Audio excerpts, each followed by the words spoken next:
Hello and a warm welcome to Federal Special Program Capital Beat. The no confidence motion has started today in Lok Sabha. It's a 72 hours discussion. It was initiated by Lok Sabha MP, Congress Lok Sabha MP Gaurav Gogoi. It was not Rahul Gandhi who initiated the discussion. That was also a matter of little confusion as to why Rahul didn't initiate. But of course, factually speaking, the no confidence motion was moved by Gaurav Gogoi. So he started the discussion. It was followed by a number of leaders from various parties. They spoke about Manipur as well as other issues as well. But as usual, the BJP leaders did not deal with the Manipur question per se. So the question we are asking, and of course, what we are told right now is that apparently Rahul Gandhi will be speaking tomorrow. But the question today we are asking is that if you look at the number of speakers who have already made their speeches since morning, what has the no confidence motion really achieved? Has it been able to deal with the big question on Manipur, or it was about the larger unanswered questions of the Modi government? We'll discuss this. I'm joined by a very special panel. Javed Ansari, senior journalist and editor. Thank you so much for joining. TK Rajlakshmi, she's the deputy editor of the Frontline. Thank you, Rajlakshmi. And we also have Pushpraj Deshpande, who's the director of the Samrid Bharat Foundation and editor of the Penguin India Rethinking series. Thank you so much, Pushpraj, for joining. And let me begin with Javed. Javed, you must have heard the speeches made by the leaders. It, of course, started with Gaurav Gogoi, who at length spoke about Manipur. But looking at the speeches made by other leaders, do you think that the no confidence motion has really been able to achieve its purpose? Very frankly, it hasn't lived up to expectations. Perhaps the reason is that the end result is a foregone conclusion. The numbers speak for themselves. Nothing has changed.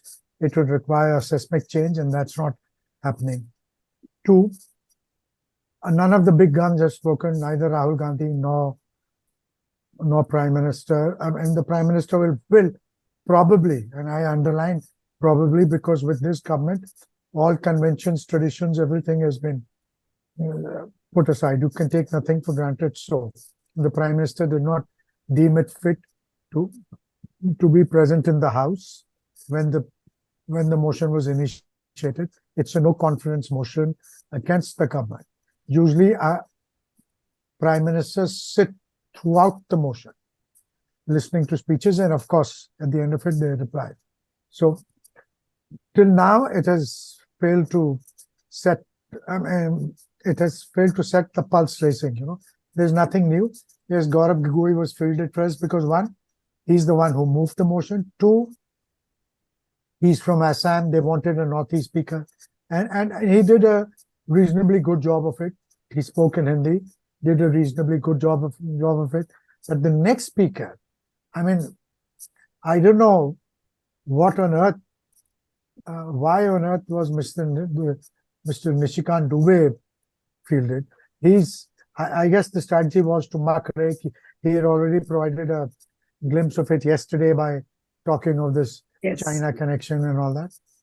So perhaps this was, perhaps they were under the impression that Rahul will initiate the debate, and they wanted somebody to just try and ambush him and to try and derail the debate. That didn't happen. But so far, it hasn't really set the pulse racing, at least as far as I'm concerned. I'm a bit disappointed. Of course. What is the end game of this no conference motion? The choice of speakers, I don't know. Right. The opposition is not really spoiled for choices, but maybe somebody like Shashi Tharoor, through his eloquence, through his oratory. Absolutely. We could have. Right. We could have raised the level of the debate. Yeah. Right. Let me come to Pushpraj. And in fact, I had this question in my mind since morning, that this was an opportune moment for the opposition to put out its best speakers, on the first day. Why did opposition look lackluster, even though there was a moral high ground which opposition had? Opposition had big issues on hand. But even then, somehow the opposition looked lackluster. What was the reason? There were no leaders to speak, or maybe the strategy went horribly wrong in putting out the speakers, maybe in sequencing the speakers. What would you say? So, abhi picture baki hai. So just wait for tomorrow and day after. I'm sure it will be more satisfying to you. But the point is that it was very clear that the Prime Minister is not going to respond today. It was very clear that senior BJP leaders or ministers were not going to be speaking today. So, I mean, give some credit where it's due. The opposition also knows how the game is played, and they are waiting. They are sort of saving their guns, the heavy guns, to respond when the right time comes. That's my personal assessment on this. And I feel that tomorrow, day after, things will certainly get heated up. And you will see far better speeches, far sharper speeches. Because, I mean, that's my personal assessment. And secondly, my point is that, Niluji, let's keep our eye on the ball. I mean, why did the India alliance move the no confidence motion? India had to resort to the no confidence motion simply because it was the only way to get the BJP government to discuss Manipur in parliament. Now, there are two aspects to this: what you are saying and what Javed Saab was saying, the symbolic and the substantive. The outcome of the no confidence motion could have been substantive, but unfortunately it remains symbolic. Why? Because the BJP government is completely unhinged from constitutional and institutional values. How can you shame the government into responding to something it just refuses to respond to? Today, frankly speaking, rather than talking about this grave national security, internal security, geopolitical issue, the government has chosen to launch its election campaign. I mean, if you think about it, Kiran Rijiju, the Minister Kiran Rijiju said that the Prime Minister personally told cabinet ministers to visit the Northeast every 15 days. That shows his great concern, blah, blah, blah. Now, let's assume that's true. Let's assume that this is not a complete cock and bull story. Let the government give details on how many ministers have visited the Northeast in the last 97 days. Similarly, you mentioned Nishikant Dubey Saab. He spoke about Beta, Damat, all that crap he was talking about. I was genuinely befuddled. I mean, if these are genuine issues, the BJP is in government for 10 years. They have the government apparatus, they have state agencies. What's been stopping them from doing anything, clamping down on anyone who's been this thing? So let me again come back to the real issue. The reason why India had to raise this no confidence motion, move this no confidence motion, was to discuss Manipur. This is BJP's tried and tested toolkit. Whenever there is an issue, whether it was China capturing 2,000 square kilometers of India's land, that at the same time, not only did the BJP government deny anything has happened, Prime Minister went on record to say, na koi ghusa hai, na kisi ne kuch kabja kiya hai. Same thing they're doing today. Manipur has been burning for over 97 days. Their tactic, their toolkit is to obfuscate, deflect, and move on. That's what they're doing. Today, all the speeches that I listened to today, every single speech from the treasury benches was about obfuscation, was about deflection. It was not about, none of them were responding to the issue at hand, which is Manipur. The state has been burning for over 97 days. The fires have spread to Mizoram and possibly Nagaland. It could actually derail the peace process in Nagaland. The ethnic partitioning is not the only issue in Manipur. There are many other issues there: geopolitical, national security, internal security. Are we genuinely saying that this is not of importance? This kind of political grandstanding might win the BJP few brownie points, but I mean, your viewers will have to ultimately think about the fact that the BJP is not interested in the national interest nor in governance. Right. But Rajlakshmi, if you look at the narrative and just taking a cue from what Pushparaj was saying, what is really going to be the outcome for the opposition and for the BJP? If you look at Nishikant Dubey and the kind of horrendous phrases which he used, that Pradhan Mantri ka cheer haran ho raha hai, yahan par sare vipaksh ke log Pradhan Mantri ka cheer haran kar rahe hain, aur wo cheez hum nahi karne. So if that is the narrative which the BJP is going to take, which does give a window as to what the Prime Minister will also speak, maybe tomorrow or day after, we do not know. So what really would be the outcome? Is this no confidence motion, will it just be reduced to some kind of a political symbolism for the opposition and for the BJP as well? Yeah, I think, Nilu, that it is an important political symbolism, in that sense. I mean, it's important, symbolically or otherwise. I think the opposition also knows, that nothing, that is not going to get, I was going to get defeated, obviously, in terms of numbers. The same fate that happened in the case of the Delhi Ordnance Services Bill. Now, as far as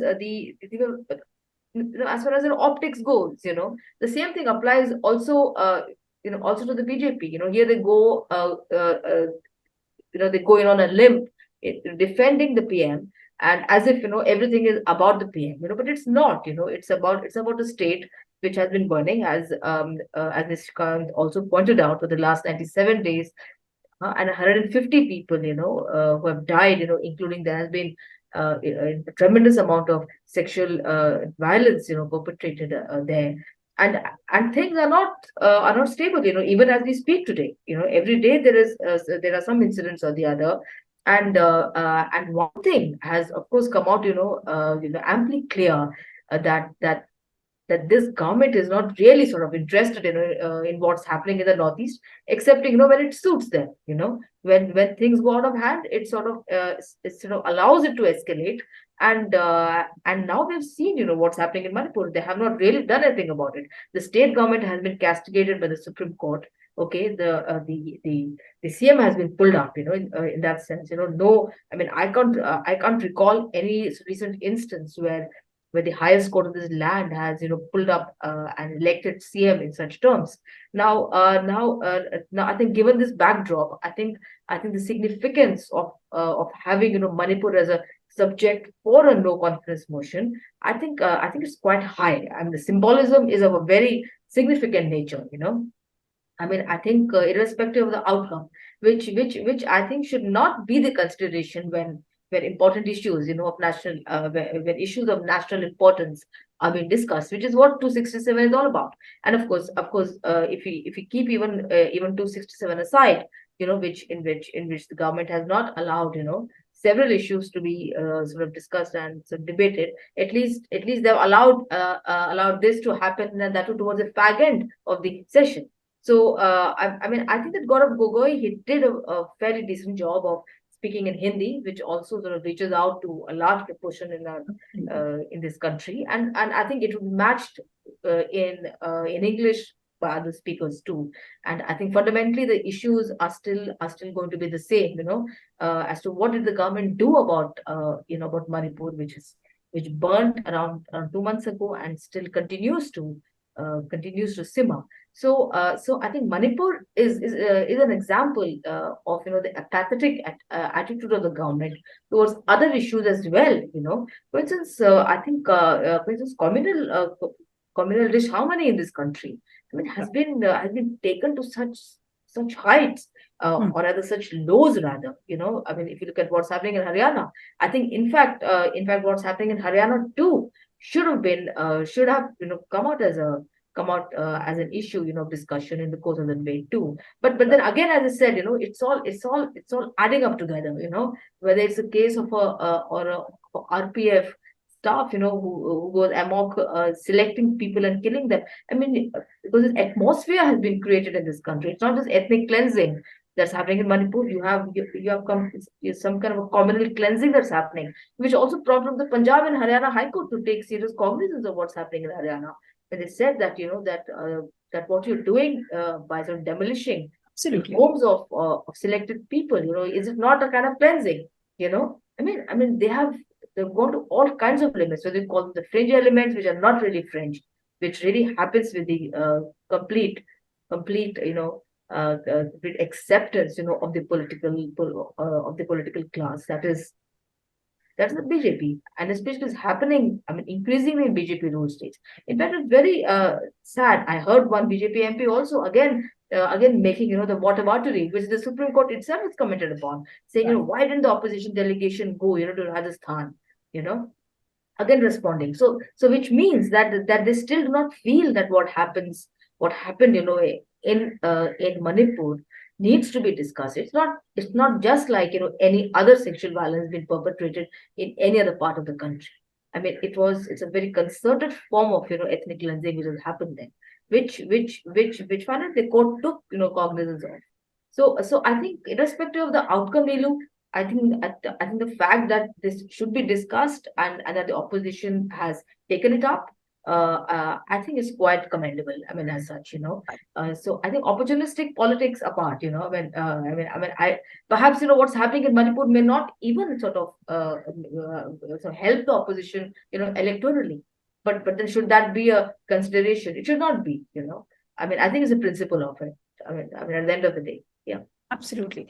But looking at what this entire no confidence motion would translate into, Javed, of course, you would have the big guns speaking tomorrow. We'll have Rahul Gandhi. We'll have a battery of other good leaders, as Pushpa just pointed out, that maybe the second or the third day would be more action packed. Uh, are the opposition and the ruling side, will they have points to walk away with the victory points? That opposition also will have something to tom about, and also the ruling side. Ruling side will say that apparently they will be more into India alliance bashing, and the India alliance will walk away with that narrative that, look, we forced the prime minister to make a statement all this while he was quiet, but this no confidence motion has forced him to speak. So is this no confidence motion going to manifest into the victory points for both the opposition as well as the ruling side? Look, so if the prime minister does speak, and I hope he does, because that will be a huge break and sad break from tradition. If he does speak, at least the opposition can say that, if nothing else, we forced him to speak, and we forced him to reduce. But do you have doubts the prime minister might not speak? Are there doubts about that? Look, I won't be entirely surprised. With this prime minister, you can't say anything. Although it will be really a very sad day, but nonetheless. So if the prime minister does speak, the opposition can claim that at least we got him off his high horse, and we forced him to come to parliament and address the issue. Two, the opposition will, they may not have set the Yamuna on fire with their oratory, but they've made their points.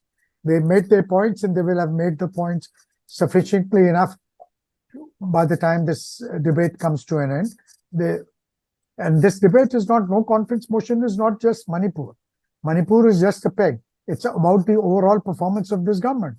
So it's about Manipur, it's about Gurgaon, it's about the hate and divisiveness and animosity that prevails in the country. It's how the economy is tanking. It's about price rise.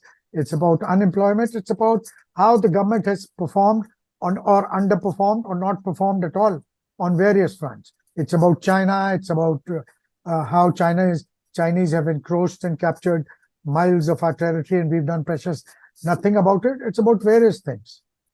The trick is, how do you first present it how do you formulate it, and how do you particularly formulate it in a manner in which the audience sitting outside Parliament, not just inside, but sitting outside Parliament, how does it reach them, and how do they relate to these issues?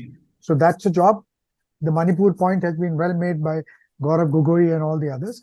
But now, hopefully, when Rahul Gandhi speaks, we hope that he will attack the big picture, that he will take the bull by its horns, and he will focus this debate and try and focus the nation's attention on all that is wrong with this government, on all the fronts that this government has failed.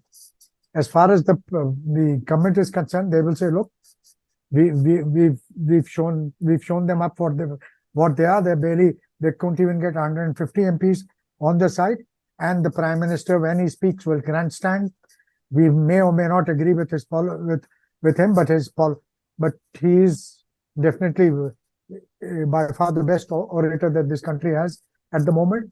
And by virtue of being the prime minister, he will speak at time nearer to prime time television. He'll grandstand. He'll speak for about 40 minutes. He'll run down the INDIA alliance. There'll be some other acronym. He'll try and poke fun. All this. This is going to be what he does best. He will run down. He will position this battle as Modi versus the rest, as Dinas versus this poor man who has come from humble beginnings. He, of course, does not speak anymore about chaiwala, after Mr. Kharge pointed out that you at least got to choose to sell chai. I belong to a community which was never even got to drink chai. So that settled that debate, and he settled it in a great manner. So there are things. There will people in the middle. Of course, there will be histrionics. Miss Smriti Irani will speak, and we know what is the road she intends to take. She will target Rahul, and she'll try and bring down, Makrek. There'll be some others, of course.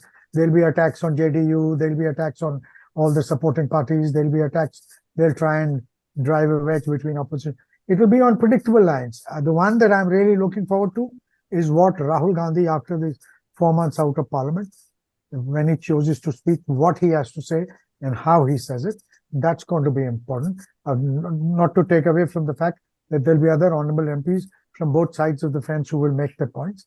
But it adds a new dimension, like I said earlier, Rahul being present and all that has gone on in the past. So all eyes, at least all my attention will be focused on what Rahul Gandhi is to say. I can predict with my eyes closed on what the Prime Minister will say.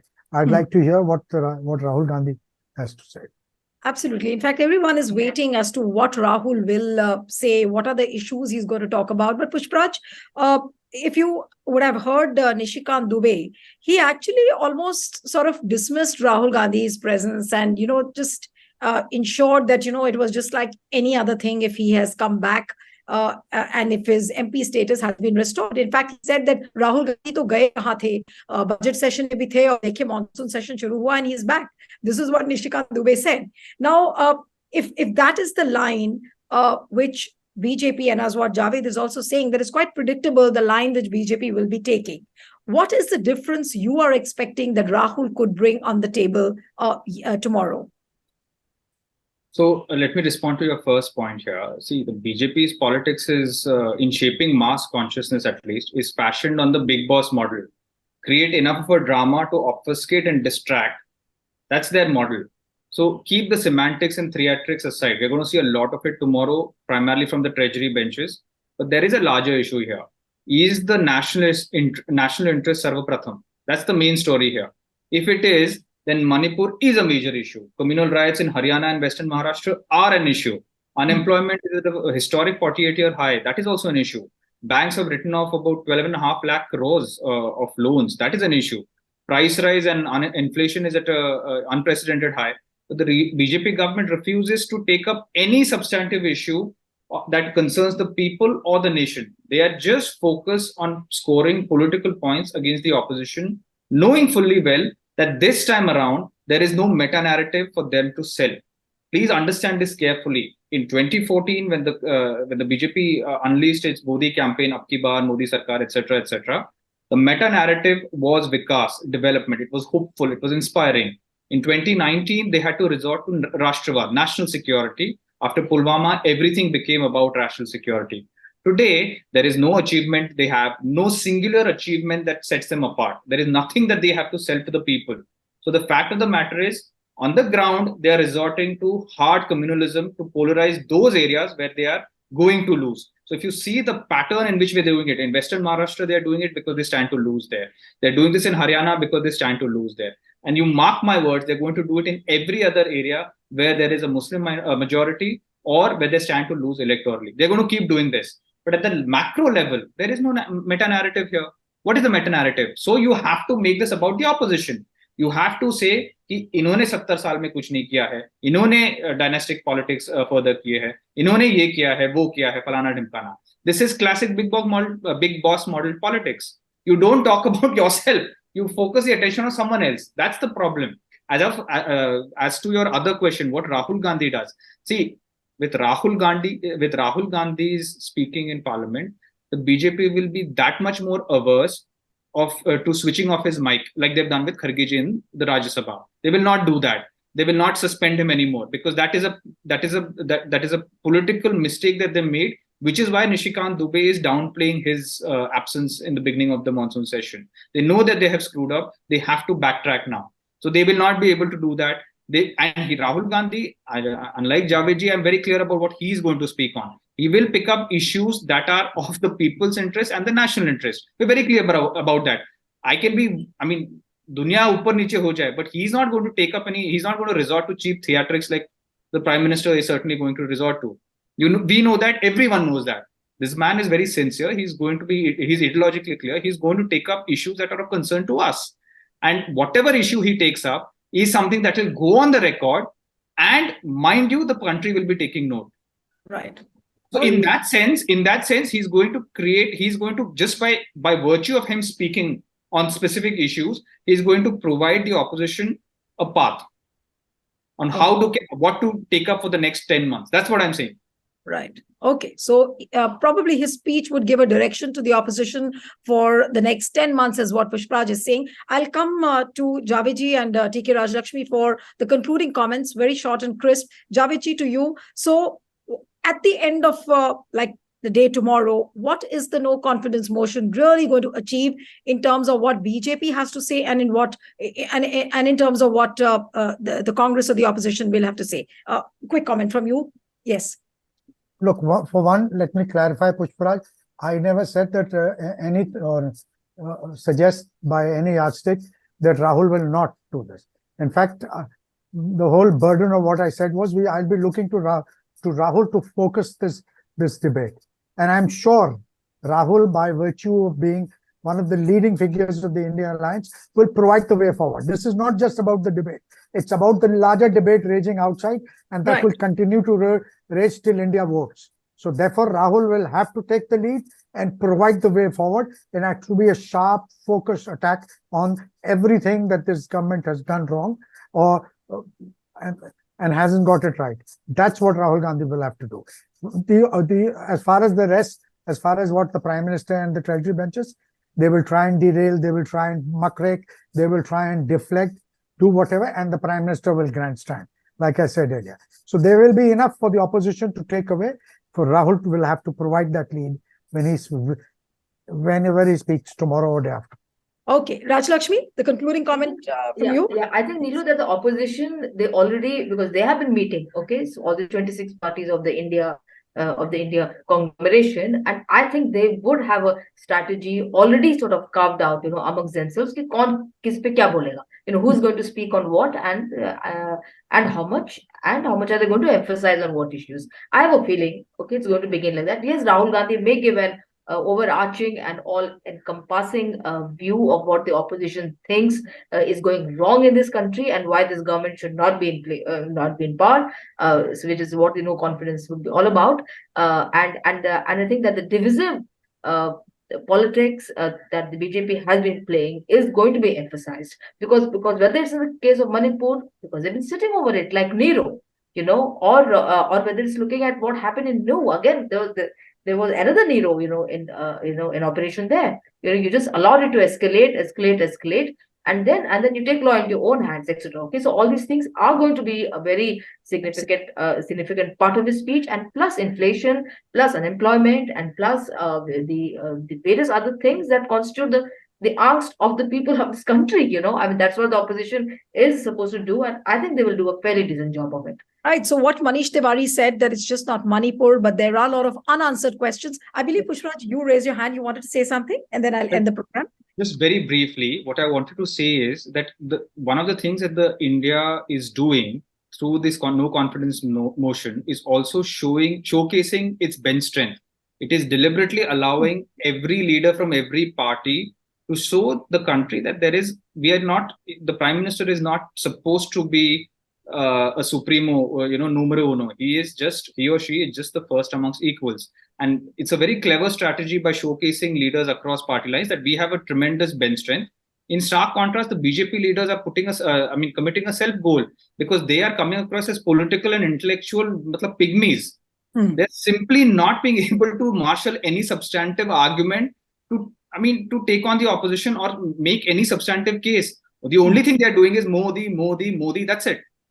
And this is going to, in a way, the BJP is digging its own grave right now. Right. Yeah, so either it's personal attacks on the opposition or the personal defense of their leader. Okay, it's not going to work. Yeah. So, of course, all eyes would be on the high voltage Wednesday we are going to witness in Parliament tomorrow. Thank you so much, Javiji, TK Rajlakshmi, Pushpraj. It was wonderful having all the three of you on the program.